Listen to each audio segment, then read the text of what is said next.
Hello दोस्तों, स्वागत है आपका कहानी की डिबिया में। और इस कहानी की डिबिया से एक नई कहानी लेकर के आप सभी के सामने मैं फिर से प्रस्तुत हूँ। ये एक कहानी ऐसे नगर की है जहाँ पर एक संत अपने सभी शिष्यों को बैठ करके ज्ञान और सदाचार की बातें समझा रहे थे। उनके सभी शिष्य उनसे वार्तालाप कर रहे थे और उनसे ऐसे ऐसे प्रश्न पूछ रहे थे जो उनके अंतर्मन में उस विषय को लेकर के चल रहे थे। और वो जो संत ऋषि थे वो अपने शिष्यों को बहुत ही उचित उत्तर दे रहे थे।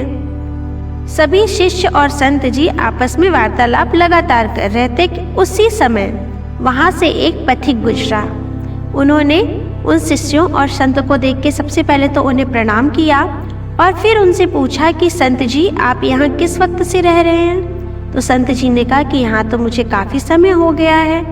तो उस पथिक ने पूछा कि संत जी ये बताइए कि आप यहाँ इतने समय से रह रहे हैं तो आपको यहाँ के लोगों के बारे में पता होगा। तो संत जी ने कहा हाँ बिल्कुल, मैं यहाँ के लोगों के बारे में भी जानता हूँ। तो उस पथिक ने कहा कि हे संत महाराज, आप मेरा मार्गदर्शन करें कि यहाँ पे किस तरह के लोग रहते हैं। तो शिष्यों को ये सुन के थोड़ा सा आश्चर्य हुआ कि इस व्यक्ति ने यहाँ के लोगों के बारे में क्यों पूछा।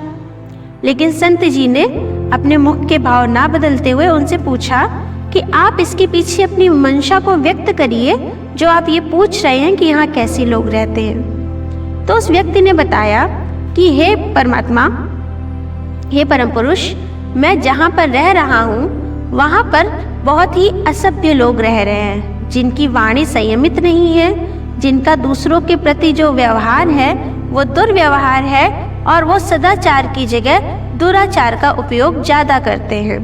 वहाँ के लोग ना एक दूसरे को समझते हैं और ना ही किसी का किसी भी समय पे किसी भी तरह का साथ देते हैं। वो सिर्फ अपने में जीवन यापन करना जानते हैं और दूसरों को हमेशा नीचा दिखाते हैं। तो संत मुस्कुराए और उन्होंने पूछा एक बात बताइए कि आप वहाँ कब से रह रहे हैं। तो उस पथिक ने कहा कि संत महाराज, मेरा जन्म ही उस स्थान पर हुआ है। तो संत ने कहा आप उस स्थान पर जन्म से रह रहे हैं और वहाँ पर सभी व्यक्तियों का व्यवहार आपके प्रति ऐसा क्यों है। तो उस पथिक ने कहा कि मेरे ही प्रति नहीं, वहाँ पे सबका व्यवहार एक दूसरे के प्रति ऐसा है। कोई भी एक दूसरे के बारे में ना सोचता है, ना कोई एक दूसरे का मदद करता है। सब एक दूसरे के विपरीत आचरण करते हैं और एक दूसरे को नीचा दिखाना चाहते हैं।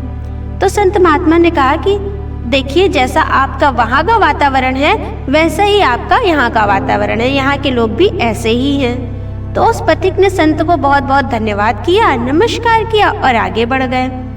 अब शिष्यों को यह बात थोड़ी सी अजीब लगी कि संत ने जैसा उस व्यक्ति की वाणी थी, उसने जैसा अपने यहाँ के लोगों के बारे में जो है विवरण दिया था, संत जी ने कह दिया यहाँ के लोग भी ऐसे ही हैं, ऐसा क्यों।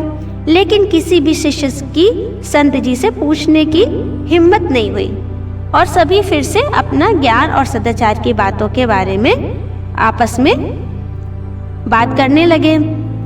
थोड़ी देर बाद एक और पथिक आया।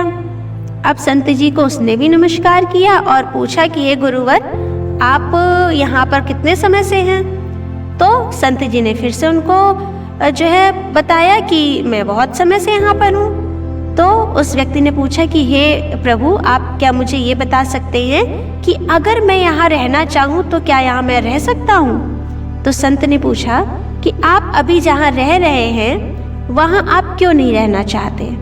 तो उस व्यक्ति ने बताया कि वहाँ पर जो मैं जीविका अपनी जो है अर्जित कर रहा हूँ वो मेरे लिए कम पड़ रही है और इस गांव के आसपास का ऐसा माहौल है कि मुझे ऐसा लगता है कि यहाँ पे मेरी जो जीविका है वो मैं पर्याप्त तौर पर अर्जित कर पाऊंगा, इसलिए सिर्फ मैं अपना स्थान त्यागना चाहता हूँ।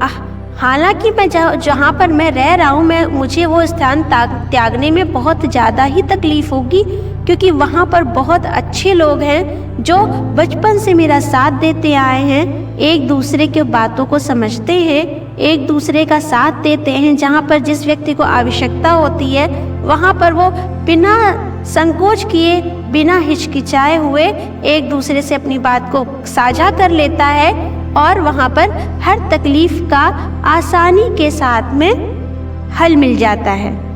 संत जी ने कहा कि बेटा, आप जहाँ रह रहे हो बिल्कुल वैसे ही लोग आपको यहाँ पे भी मिलेंगे।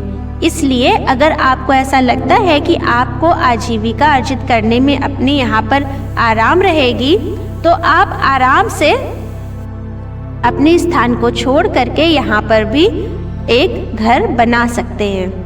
अब शिष्यों को गुरुजी की ये बात सुनी उन्होंने, और उनको और अजीब लगा कि पहले जो व्यक्ति आया था गुरुजी ने उनसे ऐसी बात कही, और अब जो व्यक्ति आया है उनसे ऐसी बात कर रहे हैं।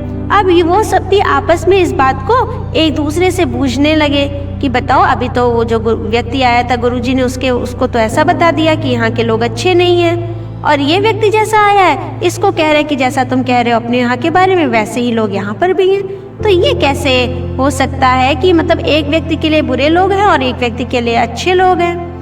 पहली बात तो ये सुबुगाहट गुरुजी ने पहले ही सुन ली।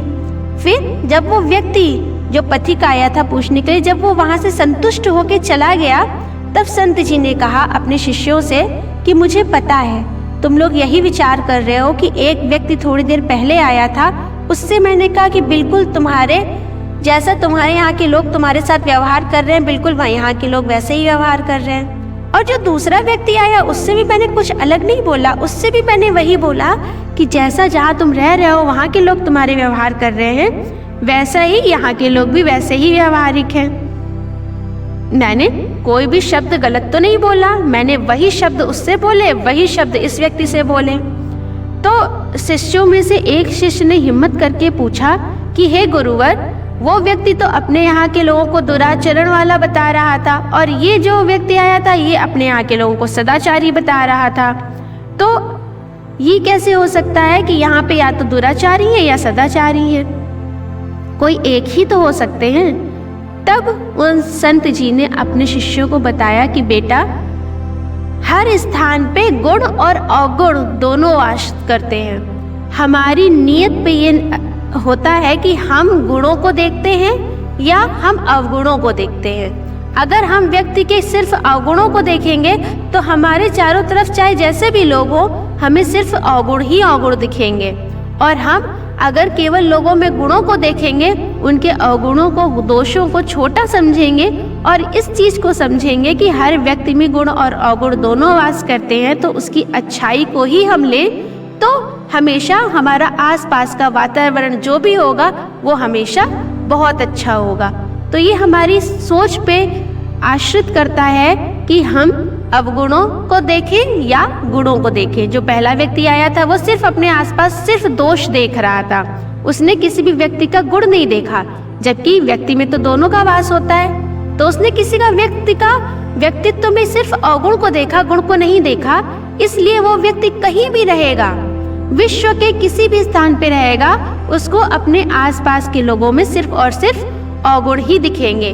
और जो दूसरा व्यक्ति आया था उसका व्यक्तित्व ऐसा था कि वो लोगों में सिर्फ गुणों को देख रहा था। इसलिए वो व्यक्ति जहाँ भी रहेगा वहाँ वो लोगों में गुणों को देखेगा और अपने आसपास के माहौल को हमेशा अच्छा रहेगा, अपने आसपास के वातावरण को शुद्ध और बहुत ही सदाचारी रख पाएगा, क्योंकि उसे अवगुणों को छोटा समझना आता है। अब शिष्यों को ये बात बहुत अच्छी समझ में आ गई कि अवगुण और गुण हमारी मानसिकता पे होते हैं। अगर हम अवगुणों को आगे रखते हैं तो हम कभी गुण नहीं देख पाते, और अगर हम गुणों को श्रेष्ठ रखते हैं तो अवगुण उसके आगे हमें बहुत छोटे दिखाई देते हैं। तो ये बात हम सबको समझनी चाहिए कि हमें गुणों को प्रधानता देनी है या अवगुणों को प्रधानता देनी है, क्योंकि जिस भी तत्व को हम प्रधानता देंगे, चाहे वो गुण हो चाहे वो अवगुण हो, हम अपने आसपास के वातावरण को स्वयं ही वैसा बना लेंगे। इसलिए हमेशा अपनी सोच को सही और संतुलित रखिए और गुणों के देखिए, समझिए और उन्हें अपनाने की कोशिश करिए। यही मानवता और मानव जीवन का सही उदाहरण बनने का सर्वश्रेष्ठ लक्षण है। अब मैं मिलती हूँ आपको अगली कहानी के साथ, और इस कहानी के बाद मैं विदा लेना चाहती हूँ। आप सभी का बहुत बहुत धन्यवाद।